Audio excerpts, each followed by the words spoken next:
Luke 22. Now the festival of unleavened bread, called the Passover, was approaching, and the chief priests and the teachers of the law were looking for some way to get rid of Jesus, for they were afraid of the people. Then Satan entered Judas, called Iscariot, one of the 12. And Judas went to the chief priests and the officers of the temple guard and discussed with them how he might betray Jesus. They were delighted and agreed to give him money. He consented, and watched for an opportunity to hand Jesus over to them when no crowd was present. Then came the day of unleavened bread on which the Passover lamb had to be sacrificed. Jesus sent Peter and John, saying, "Go and make preparations for us to eat the Passover." "Where do you want us to prepare for it?" they asked. He replied, "As you enter the city, a man carrying a jar of water will meet you. Follow him to the house that he enters, and say to the owner of the house, 'The teacher asks, where is the guest room, where I may eat the Passover with my disciples?' He will show you a large room upstairs, all furnished. Make preparations there." They left and found things just as Jesus had told them. So they prepared the Passover. When the hour came, Jesus and his apostles reclined at the table. And he said to them, "I have eagerly desired to eat this Passover with you before I suffer. For I tell you, I will not eat it again until it finds fulfillment in the kingdom of God." After taking the cup, he gave thanks and said, "Take this and divide it among you. For I tell you, I will not drink again from the fruit of the vine until the kingdom of God comes." And he took bread, gave thanks and broke it, and gave it to them, saying, "This is my body given for you, do this in remembrance of me."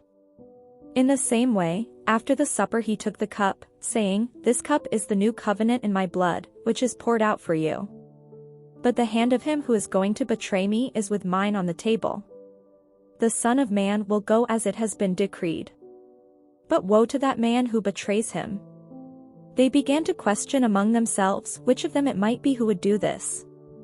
A dispute also arose among them as to which of them was considered to be greatest. Jesus said to them, "The kings of the Gentiles lord it over them, and those who exercise authority over them call themselves benefactors. But you are not to be like that. Instead, the greatest among you should be like the youngest, and the one who rules like the one who serves. For who is greater, the one who is at the table or the one who serves? Is it not the one who is at the table? But I am among you as one who serves. You are those who have stood by me in my trials. And I confer on you a kingdom, just as my Father conferred one on me, so that you may eat and drink at my table in my kingdom and sit on thrones, judging the 12 tribes of Israel. Simon, Simon, Satan has asked to sift all of you as wheat. But I have prayed for you, Simon, that your faith may not fail. And when you have turned back, strengthen your brothers." But he replied, "Lord, I am ready to go with you to prison and to death." Jesus answered, "I tell you, Peter, before the rooster crows today, you will deny 3 times that you know me." Then Jesus asked them, "When I sent you without purse, bag or sandals, did you lack anything?" "Nothing," they answered. He said to them, "But now if you have a purse, take it, and also a bag, and if you don't have a sword, sell your cloak and buy one. It is written, 'And he was numbered with the transgressors,' and I tell you that this must be fulfilled in me." Yes, what is written about me is reaching its fulfillment. The disciples said, "See, Lord, here are 2 swords." "That's enough," he replied. Jesus went out as usual to the Mount of Olives, and his disciples followed him. On reaching the place, he said to them, "Pray that you will not fall into temptation." He withdrew about a stone's throw beyond them, knelt down and prayed, "Father, if you are willing, take this cup from me, yet not my will, but yours be done." An angel from heaven appeared to him and strengthened him. And being in anguish, he prayed more earnestly, and his sweat was like drops of blood falling to the ground. When he rose from prayer and went back to the disciples, he found them asleep, exhausted from sorrow. "Why are you sleeping?" he asked them. "Get up and pray so that you will not fall into temptation." While he was still speaking, a crowd came up, and the man who was called Judas, one of the 12, was leading them. He approached Jesus to kiss him, but Jesus asked him, "Judas, are you betraying the Son of Man with a kiss?" When Jesus' followers saw what was going to happen, they said, "Lord, should we strike with our swords?" And one of them struck the servant of the high priest, cutting off his right ear. But Jesus answered, "No more of this." And he touched the man's ear and healed him. Then Jesus said to the chief priests, the officers of the temple guard, and the elders, who had come for him, "Am I leading a rebellion, that you have come with swords and clubs? Every day I was with you in the temple courts, and you did not lay a hand on me. But this is your hour, when darkness reigns."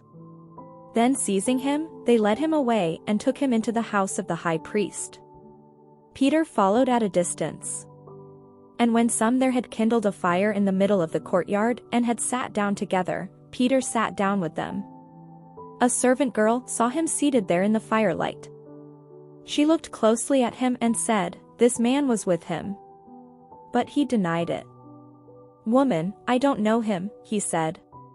A little later someone else saw him and said, "You also are one of them." "Man, I am not," Peter replied. About an hour later another asserted, "Certainly this fellow was with him, for he is a Galilean." Peter replied, "Man, I don't know what you're talking about." Just as he was speaking, the rooster crowed. The Lord turned and looked straight at Peter. Then Peter remembered the word the Lord had spoken to him, "Before the rooster crows today, you will disown me 3 times." And he went outside and wept bitterly. The men who were guarding Jesus began mocking and beating him. They blindfolded him and demanded, "Prophesy. Who hit you?"